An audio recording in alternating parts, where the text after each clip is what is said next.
People often say weddings are meant to be magical. That day, as I stepped into the grand reception hall, the air was filled with music, laughter, and the clinking of champagne glasses. But for me, it felt like walking into a stage set. Up for my public humiliation, the chandeliers sparkled above, the guests mingled in designer outfits, and everywhere I looked there were smiling faces. Yet the moment I laid eyes on the seating chart at the entrance, my heart sank. My fingers traced the elegant calligraphy on the cards, each name written with gold ink and delicate flourishes. Dr. Richard Sterling and wife, Mr. and Mrs. Ellington, family friends, and then tucked at the very edge of the display was mine, Mrs. Eleanor Ross, in bold, capital letters. Beneath my name, a cruel little label had been added, the servant. For a moment, I froze, my breath caught in my throat. It felt like the ground beneath me had given way. I could hear the faint chuckles behind me, the whispered comments that spread like wildfire among the guests who had noticed the same thing.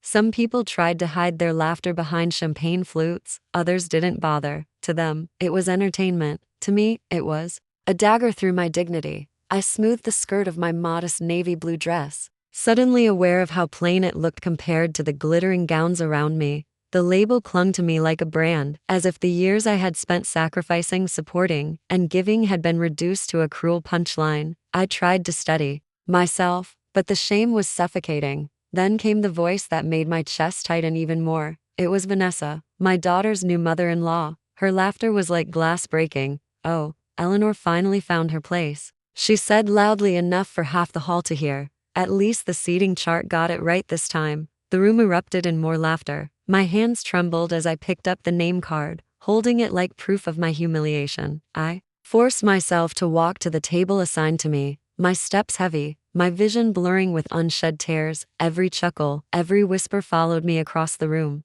In that moment, something inside me hardened. It wasn't just pain anymore. It was the beginning of something else, a seed of cold, deliberate resolve. And as I sat down at my seat marked the servant, I knew one thing for certain. This would not end the way they expected. 6 months before the wedding, life had already begun to feel like a test of patience. My daughter Clara had always been the light of my world. After her father passed away when she was just 10 years old, it had been the two of us against everything. I worked double shifts as a nurse, I skipped meals to save money for her schooling, and I gave up every luxury so that she never had to feel the weight of our struggles. When she graduated college, I cried tears of pride, knowing every sacrifice had been worth it. So when she met Richard Sterling, heir to a wealthy family business, I wanted to believe it was her fairy tale beginning. At first, I thought the Sterlings would accept me as family, but the moment I stepped into their grand estate for the engagement party,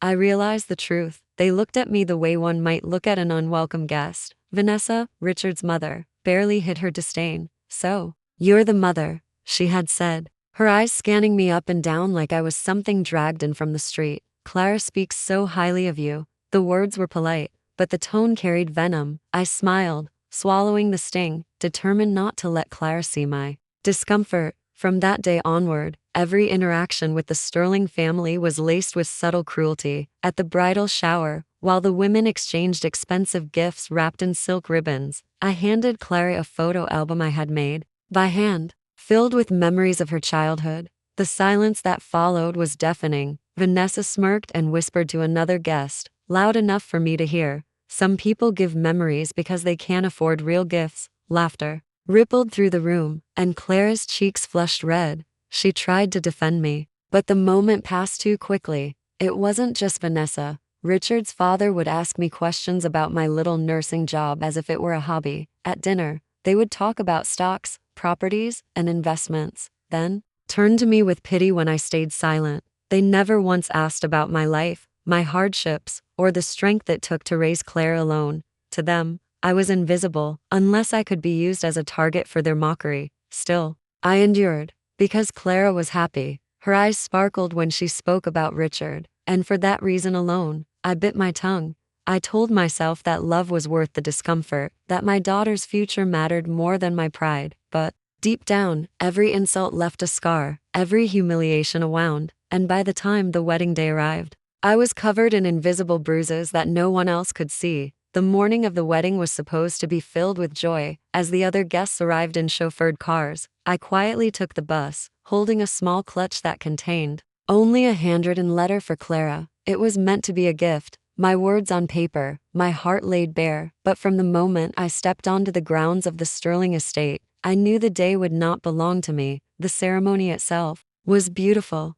The white roses lining the aisle, the string quartet playing softly, and Clara, radiant in her gown, took my breath away. I sat alone in the back row, unacknowledged, while Vanessa and Richard's father basked in the compliments of the guests. No one came to sit beside me. No one asked if I was all right. I told myself it didn't matter, because I was there to see my daughter's happiness. But happiness has a way of turning bitter when it comes wrapped in humiliation. At the reception, the cruelty escalated. Vanessa had orchestrated the seating chart with precision. She placed me at a table near the kitchens, far from the head table where family was supposed to sit, and then, as if mocking me further, she made sure my card bore the words "the servant." It was no accident. It was her message, delivered with a smile that told me she enjoyed every second of my suffering. As I sat there, the waitstaff passed me by, assuming I was one of them.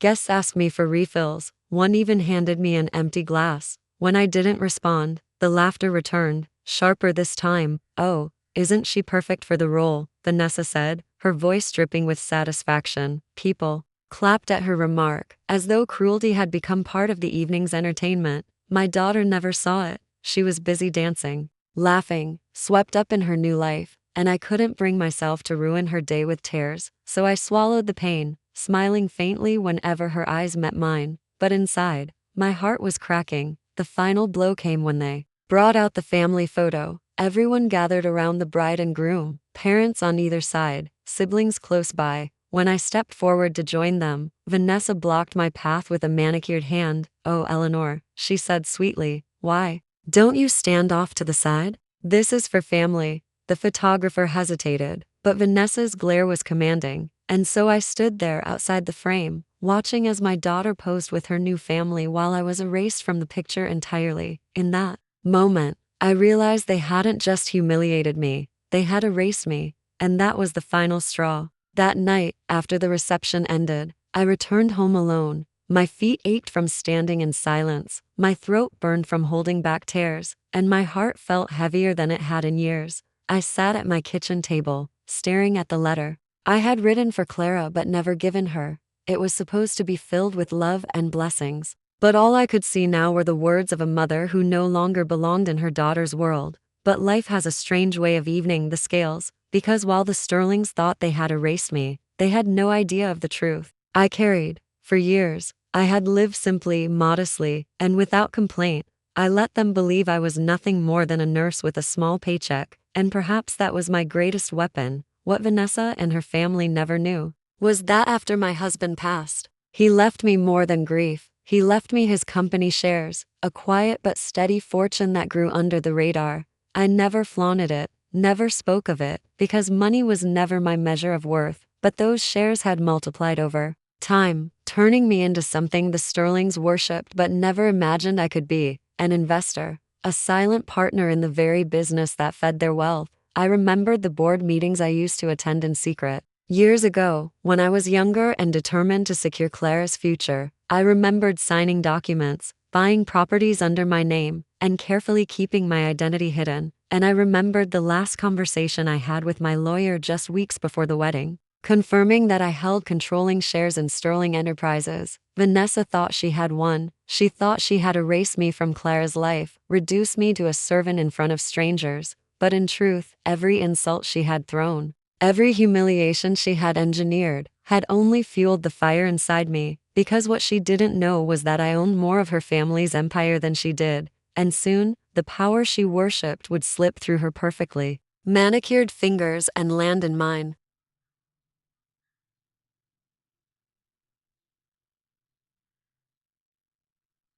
The very next morning, I met with my lawyer. He had been waiting for this moment, though even he didn't fully understand the depth of my decision.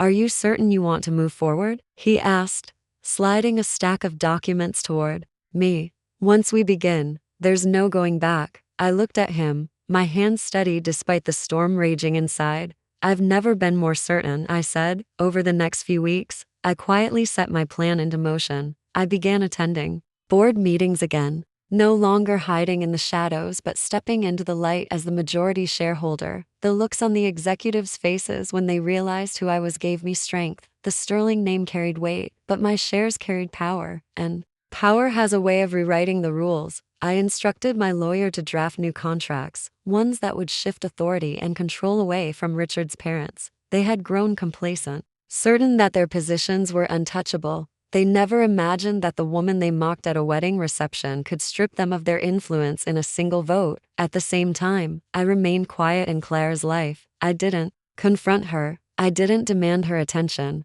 I wanted her to live in her bubble of newlywed bliss, unaware of the storm brewing behind the scenes. But I made sure every humiliation I had suffered was carved into my memory, fueling me as I tightened the noose around Vanessa's empire. 3 months after the wedding, the opportunity came.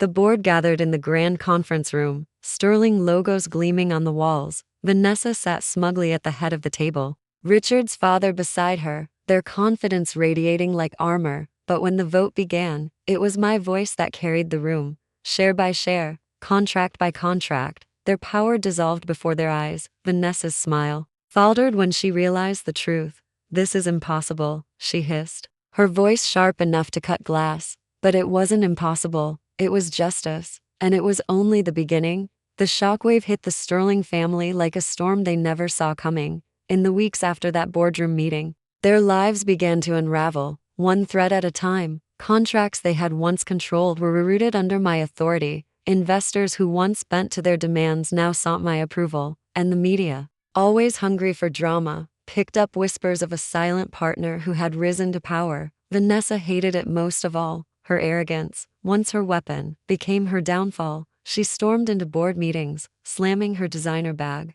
onto polished tables, demanding answers that no one was willing to give. Her voice, once dripping with superiority, now cracked with desperation. "This company is ours," she shouted one morning, her cheeks flushed with fury. But the truth was undeniable. It wasn't theirs anymore, it was mine. Richard's father fared no better. His reputation as a shrewd businessman crumbled when colleagues discovered he had overlooked the very shares that gave me control. Investors mocked him behind closed doors, whispering about his blindness, about how easily he had been undone by the woman he dismissed as irrelevant. His pride, once his strongest shield, now cut him the deepest. And then came the social unraveling. Galas and charity events that once welcomed the Sterlings with open arms began to close their doors. Invitations disappeared, friendships dissolved, and whispers followed them wherever they went. "Did you hear? The mighty Sterlings lost everything to the woman they tried to erase." The laughter that once rang at my expense now rang at theirs. But my favorite moment came when Vanessa, in a final act of desperation, confronted me in the same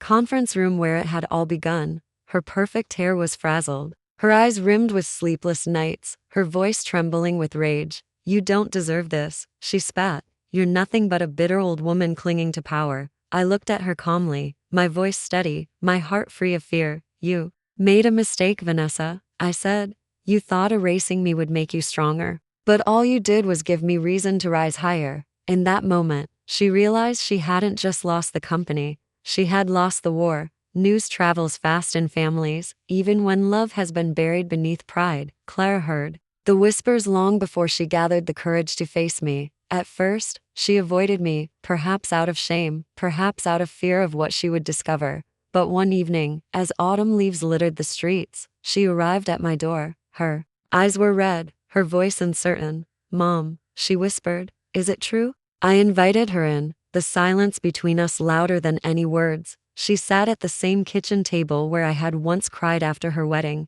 Only now, she looked smaller, humbled, as though the weight of her choices pressed down on her shoulders. "They said you own everything," she continued, her hands trembling, "that you're the one in control now. Why didn't you ever tell me?" I took a deep breath, my heart heavy with both love and sorrow. "Because I wanted you to choose me for who I am," I said, "not for what I own. I wanted you to love me as your mother, not as a bank account." Tears spilled down Claire's cheeks. She reached for my hand, the same hand she had once pulled away from at the wedding reception. "I'm so sorry, Mom," she cried. I let them turn me against you. I let their lies blind me to the truth. For a moment, anger threatened to rise in me. I remembered every insult, every humiliation, every lonely night. But as I looked at my daughter, broken and repentant, my anger melted into something else. Love. The kind of love only a mother can hold on to, no matter how deep the wounds run. You hurt me, I admitted, my voice soft but steady. But you're my daughter. And no amount of betrayal can erase that. I wiped her tears, the way I had when she was a child afraid of storms. What matters now is what you choose to do moving forward. In that kitchen, we didn't just share words, we shared forgiveness, fragile but real. And for the first time in years, I felt the bond between us begin to heal. Winter settled over the city, crisp and unforgiving, yet in my heart there was a warmth I hadn't felt in years. The storm had passed. And though scars remained, I had emerged stronger, unbroken, and undeniably free. The Sterlings, once untouchable, now lived in the shadow of their own arrogance, their empire reduced, their influence shattered.